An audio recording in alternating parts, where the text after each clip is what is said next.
वो सिस्टम में बिहार सरकार के जो सिस्टम, जो निरंकुश सिस्टम, असंवेदनशील सिस्टम से संघर्ष करते करते इस दुनिया को अलविदा कर दी।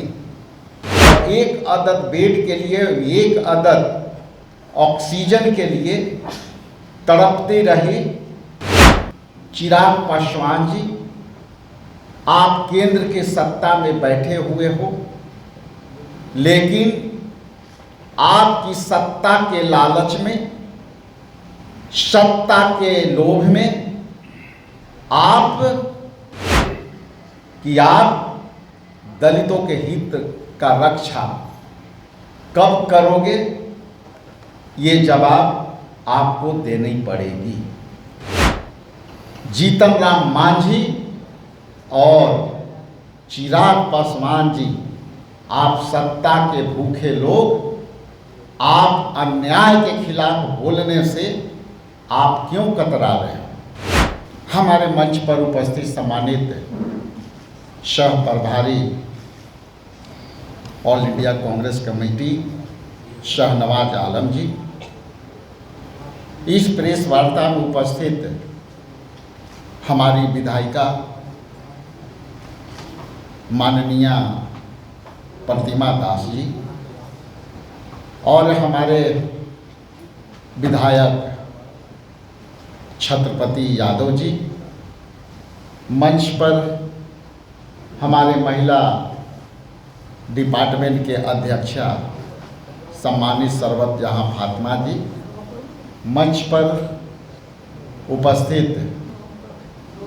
माइनॉरिटी डिपार्टमेंट के सम्मानित अध्यक्ष और अल्पसंख्यक के बीचों में पैठ रखने वाले आदरणीय उमेर खां जी और मंच पर उपस्थित हमारे प्रवक्ता राजेश राठौर जी और जिनके लिए मैं यहाँ प्रेस वार्ता बुलाया है, वो हमारे दाहिने तरफ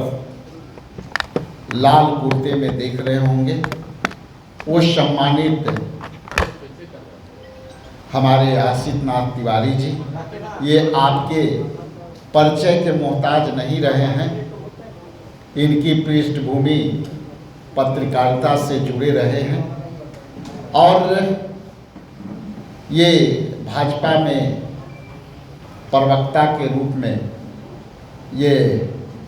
कार्य करते रहे हैं। तो विशेष जो प्रेस वार्ता जो आज हमने बुलाया है, आपको कष्ट दिया है, इसके लिए मैं आप सबका भी आभारी हूँ। कई मीडिया चैनल जो हमारे दलित बेटी के साथ निर्ममता पूर्वक जो घटना घटी, उसमें कई पोर्टल, कई यूट्यूबर्स और कई प्रिंट मीडिया के छायाकार जो है इसमें अपनी संवेदना उस बच्ची के साथ आपने जोड़ के रखा। इसलिए इस प्रेस वार्ता में आपके प्रति भी मैं आभार प्रकट करता हूं, धन्यवाद देता हूं कि आपने उस बच्ची के न्याय के लड़ाई में आपने उस बच्ची को साथ दिया। मैं ये प्रेस वार्ता विशेष रूप से मैं उस बच्ची के लिए जिसने अपनी जीवन के संघर्ष करते करते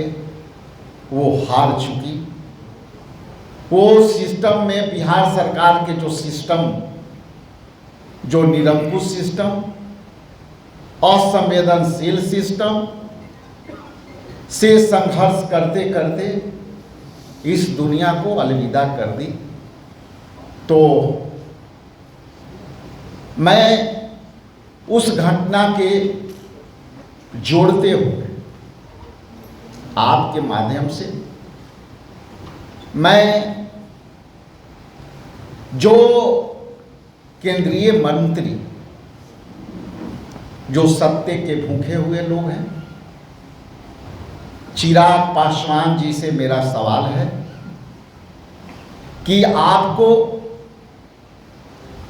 दलित के वोट चाहिए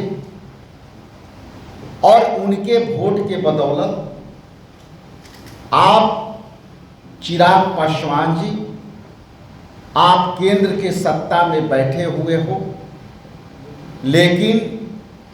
आपकी सत्ता के लालच में, सत्ता के लोभ में आप उस दलित बेटी के लिए जो आपकी डबल इंजन की सरकार ने न्याय नहीं दिया और आज तक आपकी उस बच्ची के प्रति आपने कभी भी संवेदना नहीं दिखाई, तो क्या आप इस बच्ची को, जिसने हमारे इस दुनिया को, सिस्टम को झेल न पाई, इस कुव्यवस्था को झेल नहीं पाई और एक अदद बेड के लिए, एक अदद ऑक्सीजन के लिए तड़पती रही और इस संघर्ष करके चली गई, तो मैं सीधा सवाल करता हूं चिराग जी से कि आपकी सत्ता की लोग इस तरह से ऊपर चढ़ के बोल रहा है कि आप अपने आप को मुख्यमंत्री बिहार को घोषित करने जा रहे हैं, तो साथ साथ आप ये भी सवाल देते जाइए कि आप दलितों के हित का रक्षा कब करोगे। ये जवाब आपको देनी पड़ेगी। दूसरा सवाल जीतन राम मांझी जी से, वो अपने को दलित के मसीहा कहते हैं और आप तक वही प्रवृत्ति से आपने काम किया और अभी तक आपकी वेदना, आपकी संवेदना सामने नहीं आया, चूंकि आप दोनों को जीतन राम मांझी और चिराग पासवान जी, आप सत्ता के भूखे लोग, आप अन्याय के खिलाफ बोलने से आप क्यों कतरा रहे हो? क्या आपको इस तरह से आरएसएस के एजेंडे में आप जा करके, आप आरएसएस और भाजपा के दबाव में आकर के आपने अपना मुंह बंद रखा है? आप कब खोलोगे? आप जरूर बताएं। हमारे दाहिने तरफ, जैसा कि मैंने कहा कि कई पार्टी कोई भी, विचारधारा कोई भी हो, आप राजनीति करते हो, लेकिन कई ऐसे मुद्दे होते हैं जो हमें अपनी संवेदना प्रकट करनी चाहिए और वो संवेदना ये इसलिए जरूरी हो जाता है कि हम उसी समाज से आते हैं जिस समाज में हमें जीना है,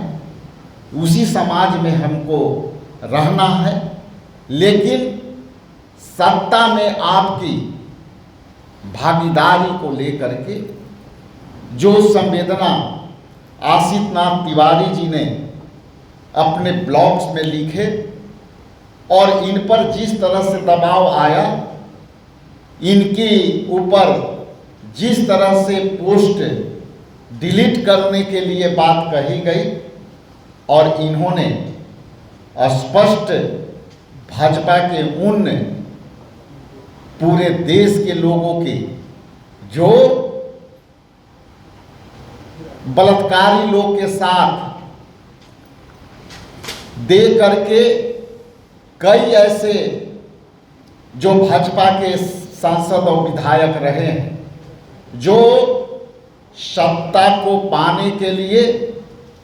संवेदनहीन काम करने के लिए जो है वो प्रसिद्ध है और बाद में उनको प्रमोशन दी जाती है,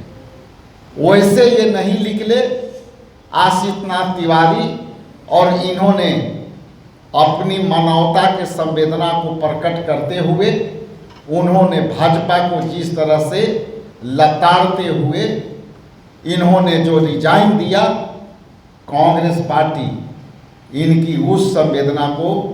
स्वागत करती है, अभिनंदन करती है।